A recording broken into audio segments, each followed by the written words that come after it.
Okay बच्चों, हम निकालेंगे electric field due to non conducting thick infinite sheet और सॉलिड शीट। ठीक है ना, इस बार शीट ऐसी है, ठीक है, ये थिक दिख रही है आपको, इसके अंदर चार्ज है, ठीक है ना, और इनफाइनाइट है, ऐसे भी इनफाइनाइट है, ऐसे भी, सामने भी पीछे भी इनफाइनाइट है, ठीक है। और ये थिकनेस है कितनी है, डी, ठीक है, मैंने थोड़ा जूम करके बनाया है इसको, ठीक है। तो चार्ज अंदर रिसाइड कर रहा है कूलम पर मीटर क्यूब, ठीक है। जो ये प्लेन है, ये प्लेन एक्स जेड आपको पता है, क्योंकि ये एक्स एक्सिस होती है, ये वाई एक्सिस होती है ऊपर, और सामने जेड है, तो ये एक्स जेड प्लेन है, ऊपर वाई एक्सिस है, ठीक है, दिखाई दे रही है आपको। आपको क्या बताना है, आपको इलेक्ट्रिक फील्ड निकालनी है, ठीक है। कहाँ पे, अंदर, सरफेस पे और बाहर, तीनों पॉइंट पे। तो कैसे करेंगे अब आप ध्यान से देखिए, कैसे हैंडल करेंगे आप इस क्वेश्चन को, बहुत ध्यान से देखिए। आपने क्या करा है, एक आप क्या करेंगे, एक मान लो आप एक क्यूब बना लेंगे, ये देखिए ध्यान से, मान लो अंदर निकाल रहा हूँ, पहले ये अंदर निकाल रहा हूँ, ठीक है, तो मैं अंदर निकाल रहा हूँ, समझो ऐसा क्यूबॉइड ले लिया मैंने, एक क्या ले लिया, एक क्यूबॉइड ले लिया, ठीक है, इस पॉइंट पे निकालने के लिए। तो इस पॉइंट पे इलेक्ट्रिक फील्ड कहाँ है, ऊपर है, ठीक है, और इसका एरिया किधर है, एरिया, इसका एरिया भी ऊपर है, ठीक है। और इलेक्ट्रिक फील्ड यहाँ बात करूँ तो इधर है, और इसका एरिया किधर है, नीचे ही एरिया भी, ठीक है। यहाँ बात करूँ तो इलेक्ट्रिक फील्ड ऊपर है, लेकिन एरिया कैसा है, एरिया इधर है। और आमने सामने वाले प्लेन पे बात करूँगा, इस वाले प्लेन पे क्यूबॉइड के, तो इलेक्ट्रिक फील्ड किधर है, इधर है, सॉरी ऊपर है इलेक्ट्रिक फील्ड। तो अगर इस प्लेन पे बात करूँगा, क्यूबॉइड के इस प्लेन पे बात करूँगा, तो इलेक्ट्रिक फील्ड कहाँ है, ऊपर है, और इसका एरिया सामने है। सिमिलर इस प्लेन पे बात करूँगा तो इलेक्ट्रिक फील्ड ऊपर है, इसका एरिया इधर है, तो दोनों 90 डिग्री हैं, जीरो हो गया वो भी, ये भी 90 डिग्री, ये भी 90 डिग्री, ये भी जीरो हो गया। तो सिर्फ दो ही प्लेन बचेंगे, एक ये और एक ये, ठीक है। इसका एरिया ले लेते हैं हम ए, क्या ले लेते हैं, एरिया ए। तो इनसाइड निकाल रहा हूँ पहले मैं, ठीक है। तो ई डॉट डी एस लगाएंगे आप क्लोज सरफेस के लिए, Q enclosed upon epsilon not लिखेंगे आप। तो चार फेसिस की वजह से तो जीरो हो गया, ठीक है, दो फेस बचे इसकी और इसकी वजह से, तो इसकी वजह से भी cos 0 डिग्री, इसकी वजह से भी cos 0 डिग्री। तो इसकी वजह से इलेक्ट्रिक फील्ड इंटू एरिया बनेगा, इसकी वजह से भी इलेक्ट्रिक फील्ड इंटू एरिया बनेगा, तो 2 times electric field into area बनेगा, सही है।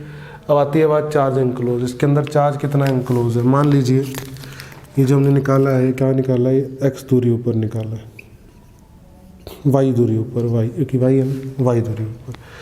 तो इसका जो वॉल्यूम होगा वो कितना होगा, ये तो एरिया ए है, और थिकनेस कितनी हो जाएगी, 2y, ठीक है ना, डेंसिटी हो जाएगी, रो हो जाएगा, चार्ज अपॉन वॉल्यूम, तो एरिया इंटू 2y। तो चार्ज एनक्लोज कितना हो जाएगा, rho A 2y, rho A 2y upon epsilon naught, A से ए कट गया, 2 से 2 कट गया, इलेक्ट्रिक फील्ड आ गई रो वाई अपॉन एप्सिलॉन नॉट, कितनी आ गई, रो वाई अपॉन एप्सिलॉन नॉट, ये आ गई इनसाइड। कहाँ आ गई इलेक्ट्रिक फील्ड, अंदर, इनसाइड आ गई।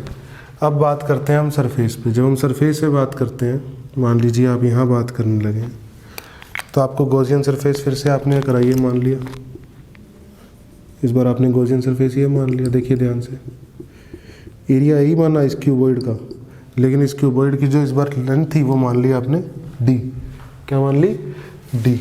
तो जब आप लगाएंगे सरफेस के लिए, तो आप लिखेंगे क्लोज सरफेस के लिए E dot D S is equal to charge enclosed upon epsilon not.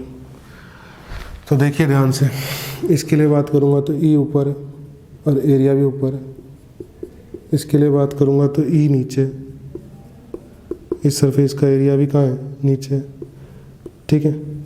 और बाकी चार फेसिस के लिए क्या हो जाएगा, ज़ीरो, बाकी चार फेसिस के लिए क्या हो जाएगा, सिमिलर ज़ीरो, जैसे यहाँ हुआ था, तो 2 ये आएगा यहाँ तो। और चार्ज एनक्लोज कितना आएगा, चार्ज एनक्लोज एरिया, और इस बार हाइट कितनी है क्यूबॉइड की, वो डी, तो एरिया इंटू डी, तो वॉल्यूम हो गया into density rho upon epsilon not, area से एरिया कट गया। तो इलेक्ट्रिक फील्ड कितनी आ गई सरफेस पे,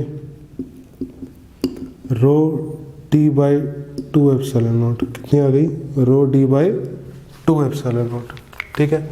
सरफेस पे आ गया, इनसाइड आ गया। अब आउटसाइड देख लेते हैं, यहाँ इस पॉइंट पे देख लेते हैं। इस पॉइंट पे देखने के लिए आपने गॉसियन सरफेस ऐसा बना दिया, देखिए ध्यान से, ये क्यूबॉइड ले लिया आपने,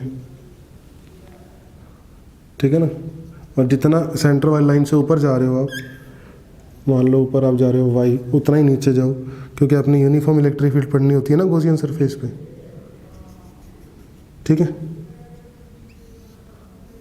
सही है। ये गॉसियन सरफेस हो गया आपका, इसके लिए इलेक्ट्रिक फील्ड ऊपर और एरिया भी ऊपर इसका, ठीक है। इसके लिए इलेक्ट्रिक फील्ड नीचे और एरिया भी नीचे, इसके लिए इलेक्ट्रिक फील्ड इधर लेकिन एरिया इधर, जीरो हो गया। इसके लिए इलेक्ट्रिक फील्ड ऊपर लेकिन एरिया इधर, जीरो हो गया। ऐसी दो फेस का और जीरो सामने और पीछे वालों का, ठीक है। जब आप आउटसाइड पढ़ेंगे तो आप आउटसाइड के लिए लिखेंगे यहाँ इक्वेशन, आउटसाइड तो आप लगाएंगे close surface E dot D S is equal to charge enclosed upon epsilon not.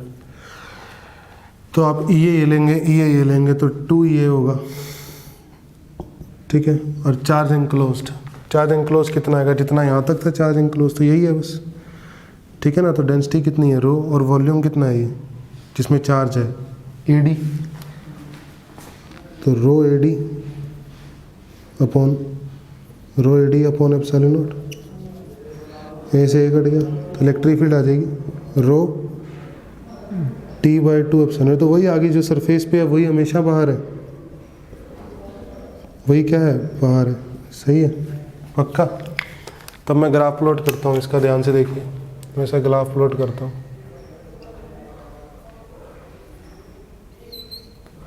ये वाई है, ये इलेक्ट्रिक फील्ड है। तो इनसाइड से मैं बात करता हूँ तो rho Y upon epsilon naught linear graph, कैसा ग्राफ है, लीनियर ग्राफ है। और कब तक इनसाइड, कब तक हो आप D/2 तक, जब तक y D/2 नहीं हो जाता, ठीक है। उसके बाद क्या है, कांस्टेंट है, ठीक है। और मान लो ऊपर की तरफ बात कर रहा हूँ, y पॉजिटिव में तो इलेक्ट्रिक फील्ड भी ऊपर, y नेगेटिव में बात करता हूँ तो इलेक्ट्रिक फील्ड नीचे, तो नीचे ग्राफ आएगा सेम ये। फिर ये कब तक, D/2 तक, -D/2 तक, फिर कांस्टेंट, सही है। और ये कांस्टेंट वैल्यू है कितनी, ये कांस्टेंट वैल्यू है कितनी, चाहे यहाँ देखूँ चाहे यहाँ देखूँ, ये पॉइंट कितना है, रो D/2 एप्सिलॉन नॉट, ठीक है। Electric field versus Y graph बन गया, इलेक्ट्रिक फील्ड वर्सेस वाई। ये आ गया electric field due to non conducting thick infinite sheet, सही है। होप करता हूँ सबको अच्छे से समझ में आया होगा, इंपॉर्टेंट है।